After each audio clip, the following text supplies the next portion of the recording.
Vamos a leer Gálatas del 4:21 hasta el primer versículo del capítulo 5, ¿verdad? En el comentario que estoy realizando, pues es importante el primer versículo del 5 y lo ha introducido en esta sección. Gálatas 4:21 hasta el 5:1. Dice: Decidme, los que queréis estar bajo la ley, ¿no habéis oído de la ley? Porque está escrito que Abraham tuvo dos hijos, uno de la esclava, el otro de la libre. Pero el de la esclava nació según la carne, mas el de la libre por la promesa. Lo cual es una alegoría, pues estas mujeres son los dos pactos. El uno proviene del monte Sinaí, el cual da hijos para esclavitud, este es Agar, porque Agar es el monte Sinaí en Arabia y corresponde a Jerusalén actual, pues está, junto con sus hijos, está en esclavitud. Mas la Jerusalén de arriba, la cual es más grande de todos nosotros, es libre.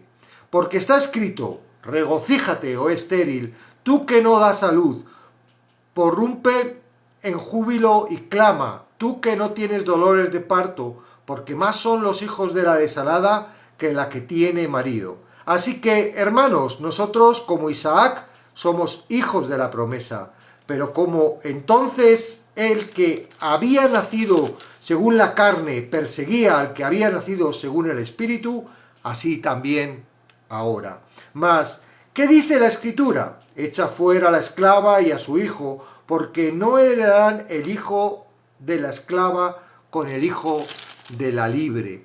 De manera, hermanos, que no somos hijos de la esclava, sino de la libre.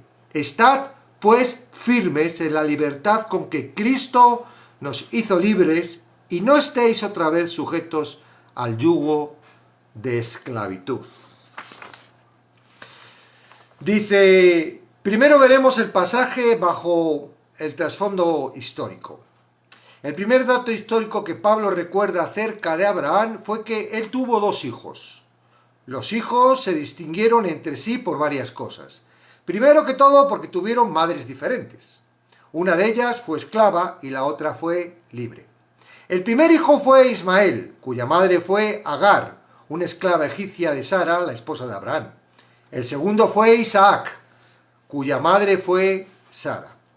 En la exposición de esta analogía, todas las distinciones entre ambos hijos están basadas en el hecho de que tuvieron dos madres diferentes, no en el hecho de que tuvieron un mismo padre.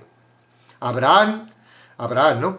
La herencia de la estirpe que vino por una de las madres fue perdición y servidumbre, mientras que la herencia del linaje de la otra madre es salvación y libertad. El segundo dato histórico que Pablo trae a la memoria es que el hijo de la esclava nació según la carne, mas el de la libre por la promesa. La concepción de Ismael representa el camino del hombre que es según la carne, mientras que la concepción de Isaac representa el camino de Dios que es por la promesa. El primero es análogo a la justicia humana por vía de los esfuerzos individuales del hombre y sus obras religiosas. El segundo es análogo al camino de la fe y de la justicia imputada por Dios. Uno corresponde al legalismo y el otro a la gracia.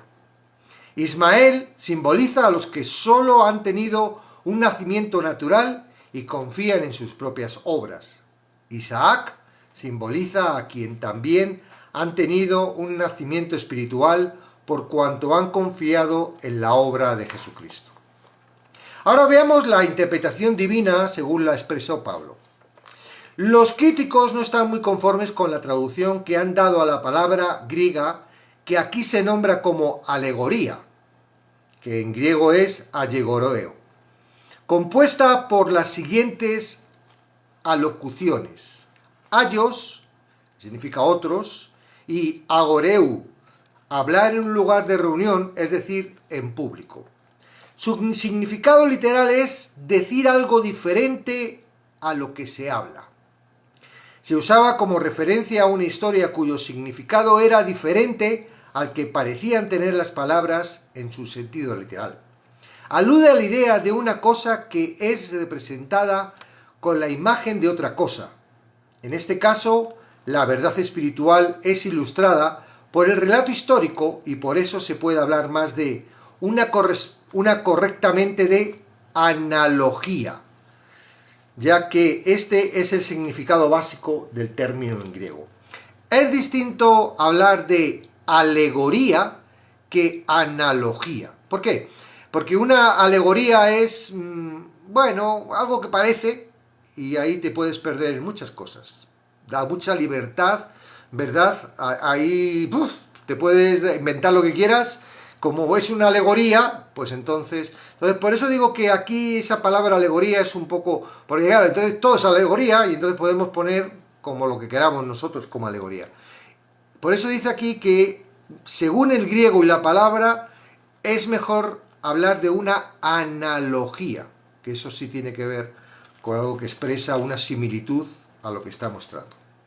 Bajo la inspiración del Espíritu Santo, el apóstol explica que estas mujeres, la sierva Agar y la mujer libre Sara, son ilustraciones de los dos pactos. Las dos madres y los dos hijos representan de manera gráfica y patente dos pactos. Agar e Ismael representa el pacto de la ley y las obras, mientras que Sara e Isaac representa el pacto de la gracia y de la fe. El antiguo pacto de la ley fue dado por medio de Moisés en el monte Sinaí y requería que el pueblo escogido de Dios guardase todos los mandatos dados por él en conexión a ese pacto. Debido a que los términos del pacto fueron imposibles de cumplir por parte de los seres humanos, el pacto produjo una especie de hijos para esclavitud espiritual, los cuales tenían que vivir sometidos a un amo del cual jamás podrían escapar. Cualquier persona, incluido cualquier judío, que tratara de satisfacer a Dios y alcanzar libertad de la condenación mediante sus propios intentos de justificación individual para vivir conforme a ese pacto, era en sentido espiritual como el hijo de Agar, la sierva. Era un esclavo que luchaba por alcanzar una libertad que no podía obtener por sus propios esfuerzos. El monte Sinaí, en Arabia, continúa Pablo, su explicación corresponde a la Jerusalén actual. Tanto el monte Sinaí como Jerusalén se asocian por lo general con los judíos y no con los árabes. Pero una enseñanza principal en toda la epístola de los Gálatas es que todas las distinciones superficiales que se establecen entre los hombres, incluidos los tipos históricos, geográficos, racial, social y cultural, carecen en absoluto de relevancia en el campo espiritual. De hecho, la identidad de una persona como judío, gentil, árabe o lo que sea, no hace diferencia alguna en el ámbito espiritual. Lo que tienen en común los incrédulos que pertenecen a estos diferentes grupos de personas es más importante y condenatorio que cualquiera de sus diferencias. En sentido espiritual, todos los incrédulos del mundo están perdidos porque todos ellos son descendientes espirituales de Agar e Ismael. Son esclavos religiosos que viven por el beneficio y el poder fútiles de su carne, de tal modo que siempre luchan para justificarse ante Dios y nunca lo logran. Pablo se refiere a la primera Jerusalén como la actual para mostrar que tiene en mente la ciudad terrenal histórica que se conoce con ese monte. Así como Dios escogió el monte Sinaí como el lugar geográfico para dar el antiguo pacto a Moisés, Él escogió a Jerusalén como el lugar geográfico donde el antiguo pacto sería establecido, propagado y ejemplificado. En esta ilustración, ambos lugares representan el antiguo pacto de la ley y las obras, así como la esclavitud que produce. Es obvio que la ciudad santa también fue el lugar donde se llevó a cabo la consumación del nuevo pacto en la muerte y resurrección del Señor Jesucristo. Pero a causa del rechazo de la gente en ese Nuevo Testamento, la Jerusalén actual como el monte Sinaí en Arabia, es el lugar donde Agar, en sentido figurado, está junto con sus hijos incrédulos en esclavitud. Pablo se dirige otra vez a los creyentes en Gálatas como hermanos y les dice que ellos, como Isaac, son hijos de la promesa. Todo creyente, como Isaac, es concebido por medios sobrenaturales y nace de manera milagrosa y es uno de los descendientes de la promesa de Dios hecha a Abraham y cumplida a la perfección en Cristo. Los que empiezan a caer en la trampa del judaísmo legalista deben recordar que son hijos de la promesa que deben su vida no a sus propios esfuerzos, sino al poder milagroso de Dios, tal como lo fue Isaac en el campo físico. El poder soberano de la gracia de Dios les dio vida y poder a caer bajo el dominio de la ley equivaldría. El poder soberano de la gracia de Dios le dio vida, y volver a caer bajo el dominio de la ley equivaldría a negar esa obra divina y deshonrar a Dios. Desde el capítulo 4:29 hasta el capítulo 5:1 que hemos leído hoy, Pablo menciona 3 resultados de ser un Isaac espiritual, un hijo de la promesa redimido a través de Sara. Primero que todo, así como entonces, en el tiempo en el que Ismael tenía resentimiento contra Isaac, los descendientes espirituales de Isaac, quien eran el que había nacido según el Espíritu, pueden esperar persecución por parte de los descendientes espirituales de Ismael, quien fue el que había nacido según la carne. En segundo lugar, los hijos espirituales de Sara e Isaac recibirán una herencia que los hijos espirituales de Agar e Ismael nunca tendrán. Y tercero lugar, las exhorta a estar firmes, no doblegarse a esclavitud, sino permanecer en la libertad que nos hace Cristo. Bueno, yo pediría, si hay algún islamista aquí hoy en la ESA, que se marche del live de hoy para no ofenderse, porque no estamos hablando nosotros cosas que nosotros estemos inventando, es algo que está dentro de la palabra, dentro de esta carta, ¿no? Y está diciendo claramente que los 2 pactos vienen, porque la promesa fue a Abraham, ¿verdad? Pero continúa por Isaac, no por Ismael, aunque, bueno, los árabes creen que es por Ismael y por ahí toda la. En realidad hay muchas verdades hoy en día que podemos ver, ¿no? Podemos ver, por ejemplo, sobre el monte. Es muy curioso, ¿no? Ese monte donde está ahora mismo, que en su tiempo estuvo el monte de Salomón y luego el monte que reconstruyó el segundo templo, perdón, el templo de Salomón y el segundo templo que reconstruyó Herodes, que ahora mismo no está, que quieren construir el tercero, pero que está habitado, ¿por quién? Por los hijos de Ismael. Es decir, hay una mezquita árabe ahí colocada en ese monte, en ese lugar, donde los judíos, que tampoco creemos que son de Isaac, porque siguen pensando de que Dios está metido en un templo en vez de estar metido en nosotros a través de la promesa de Jesucristo, pues ahí quieren construir, pero en realidad en ese monte, ¿verdad? En ese monte ahora mismo está un templo de los árabes. Es curioso, ese monte es todo lo que corresponde. Tengo algunas fotos, ¿verdad? Y ya las voy a publicar, ahora no lo puedo, pero en algún vídeo lo haré. ¿Cómo está Jerusalén colocado? Jerusalén colocado está sobre un monte, y ese monte es el monte donde Dios le mandó a Abraham sacrificar a su hijo Isaac.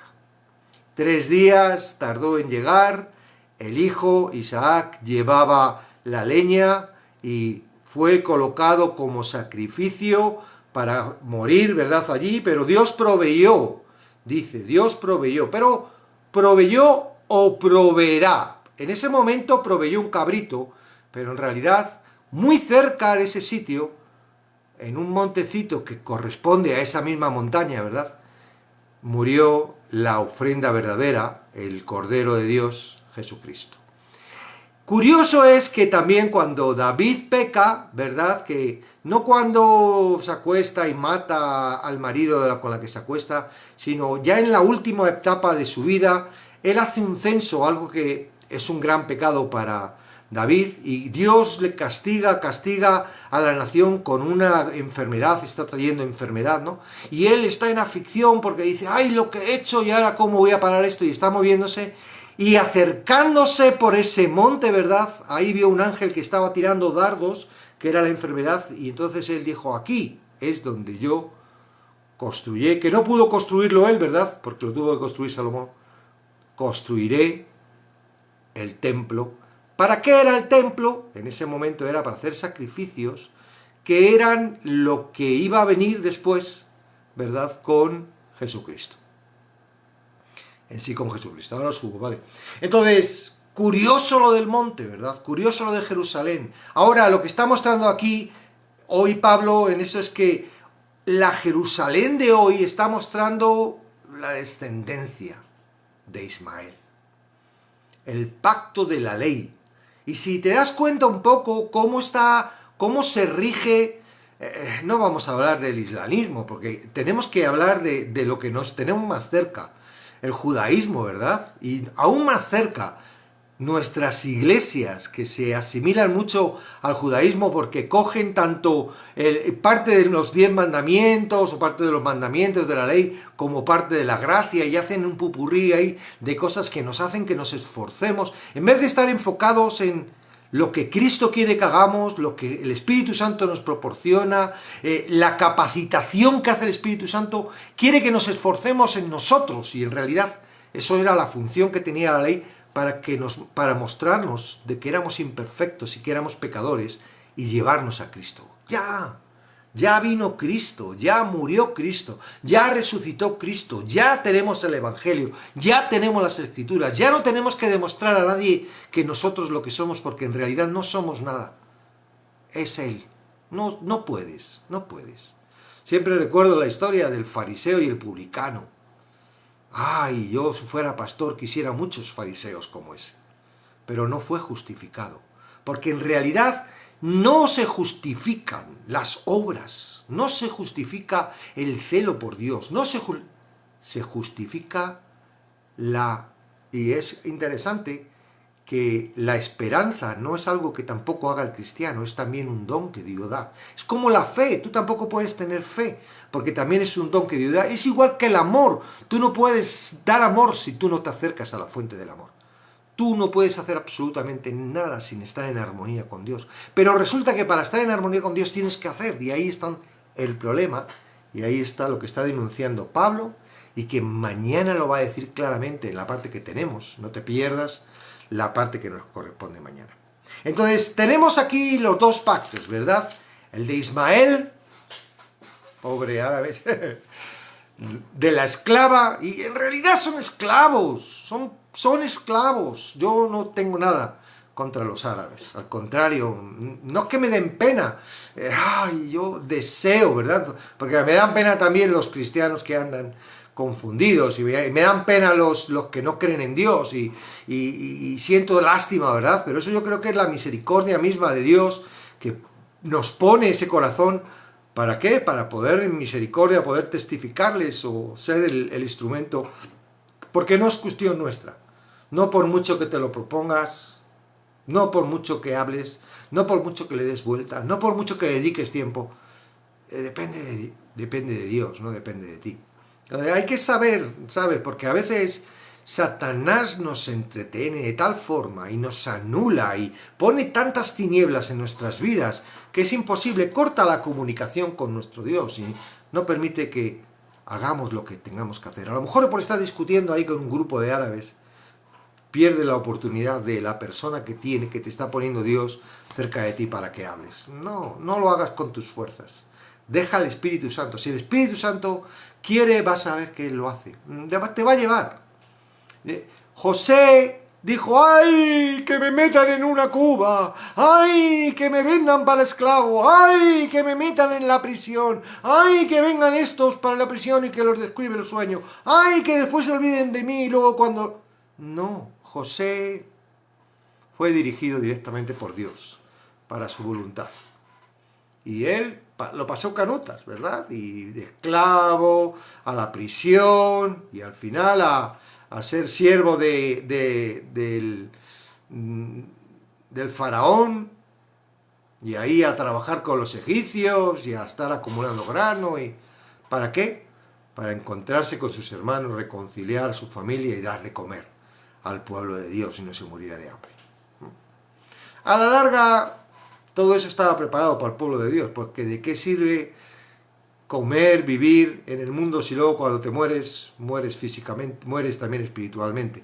Entonces, realmente estaba preparado, no para los egipcios, que parece que, ¡ay, los salvó también a los egipcios! Esos iban a morir, ¿no? Todos los que eran pecadores, todos los que eran esclavos del pecado, todos los que no tenían que ver con la fe de Dios.